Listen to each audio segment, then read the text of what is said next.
ਮਦਨ ਦੀ ਹੱਟੀ Dhuri special offer ਹੈ ਜੀ ਨਵੇਂ ਸਾਲ ਦੀ। ਚੈੱਕ ਵਾਲਾ ਲੈ ਕੇ ਆਇਆ ਜੀ ਤੁਹਾਡੇ ਵਾਸਤੇ ਸ਼ਾਲ।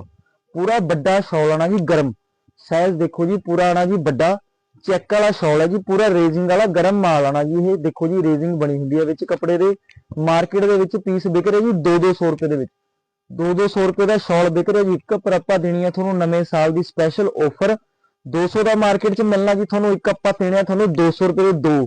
ਸਿਰਫ ਤੇ ਸਿਰਫ 99 ਰੁਪਏ ਦੇ ਵਿੱਚ ਲੈ ਕੇ ਆ ਚੁੱਕੇ ਜੀ ਪੂਰਾ ਵੱਡੇ ਪਣੇ ਵਾਲਾ ਸ਼ਾਲ। ਪੂਰਾ ਰਹਿਣਾ ਜੀ ਗਰਮ। ਮੁੱਠਿਆਂ ਨੇ ਮੁੱਠੇ ਆਏ ਹੋਏ ਨੇ ਜੀ। ਦੇਖੋ ਜੀ ਕਲਰ ਚਾਰਟ 'ਚ ਰਹਿਣੇ ਨੇ ਜੀ ਸੀ ਗ੍ਰੀਨ, ਬਲੈਕ, ਰੈੱਡ, ਸਕਿਨ ਤੇ ਗਾਜਰੀ। 5 ਕਲਰ ਮਿਲਨੇ ਨੇ ਜੀ। ਸਾਈਜ਼ ਦੇਖੋ ਜੀ ਪੂਰਾ ਵੱਡਾ, ਖੁੱਲਾ ਡੁੱਲਾ, ਚੌੜੇ ਪਣੇ ਵਾਲਾ, ਰੇਜ਼ਿੰਗ ਵਾਲਾ ਮਿਲਣਾ ਜੀ ਸ਼ਾਲ। ਰੇਟ ਰਹਿਣਾ ਸਿਰਫ ਤੇ ਸਿਰਫ 99 ਰੁਪਏ ਦੇ ਵਿੱਚ। ਇਹ ਨਵੇਂ ਸਾਲ ਦੀ ਆਫਰ ਹੈ ਜੀ। ਮਾਲ ਮਿਲਣਾ 1 ਤੋਂ 2 ਦਿਨ। ਜਲਦ ਤੋਂ ਜਲਦ ਆ ਜਾਓ, ਆਪਣਾ ਫਾਇਦਾ ਕਰਾਓ। ਤੇ ਰੇਟ ਦੇ ਵਿੱਚ ਹਰ ਇੱਕ ਚੀਜ਼ ਦਾ ਤੁਹਾਨੂੰ ਪੜਤਾ ਲਾ ਕੇ ਦੇਵਾਂਗੇ ਜੀ। ਸ਼ਾਲ ਆ ਚੁੱਕੇ ਨੇ ਜੀ 99 ਰੁਪਏ ਦੇ ਵਿੱਚ ਚੈੱਕ ਵਾਲੇ ਜੀ। ਬਹੁਤ ਬਹੁਤ ਧੰਨਵਾਦ ਜੀ।